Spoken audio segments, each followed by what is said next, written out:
Naprava Fritzbox predstavlja osrednje mesto za shranjevanje datotek v domačem omrežju. S funkcijo Network Storage, imenovano tudi NAS, ki jo vključite z le nekaj kliki, so vam različni dokumenti, videoposnetki, fotografije in glasba vedno na voljo. Če želite, tudi prek interneta. Datoteke shranite v priročnem notranjem pomnilniku, ki je na voljo pri številnih modelih Fritzbox. Lahko pa priključite pomnilniške medije USB ali trde diske in vključite dodatno spletno shranjevanje različnih ponudnikov.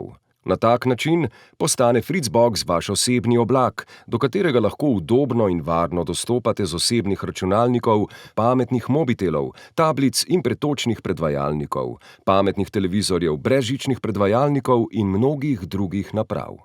Funkcijo NAS omogočite prek uporabniškega vmesnika Fritzboxa v meniju Home Network Storage.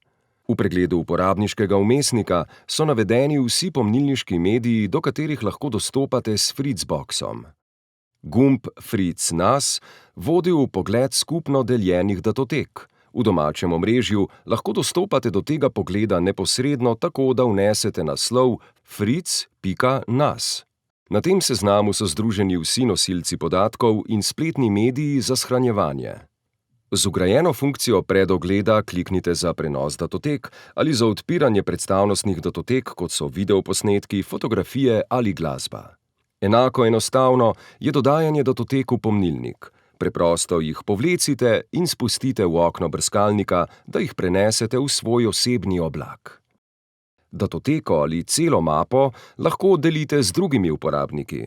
Uporabite funkcijo skupne uporabe in pošljite posamezno povezavo za dostop prek e-pošte ter časovno omejite obdobje, v katerem je dovoljena skupna raba.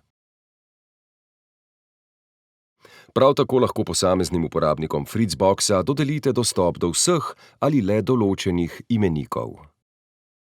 Uporabnike dodajte na strani System Fritzbox Users. Tukaj dodelite uporabniško ime, e-poštni naslov in varno geslo. Spodaj pa določite želene pravice za ta uporabniški račun. Za dostop do datotek tukaj izberite, ali želite s tem uporabnikom deliti vse pomnilniške medije na Fritzboxu ali pa samo določen imenik z vsemi njegovimi podmapami. Dodate lahko toliko imenikov, kolikor želite, in določite, ali je uporabniku dovoljeno samo brati datoteke, torej jih prenesti, ali pa lahko tudi shrani datoteke v NAS. Dostop do domačega omrežja je privzeto omejen. Če želite uporabniku omogočiti dostop z interneta, lahko to storite tukaj. Določite lahko tudi omejitve za dodatne možnosti dostopa. Vaš Fritzbox omogoča tudi dodatne strežniške storitve. Na ta način lahko dostopate do svojih podatkov prek FTP ali z uporabo protokola Samba. Z medijskim strežnikom Fritzbox lahko predvajate videoposnetke na pametnem televizorju, glasbo na omrežnih predvajalnikih in še veliko več.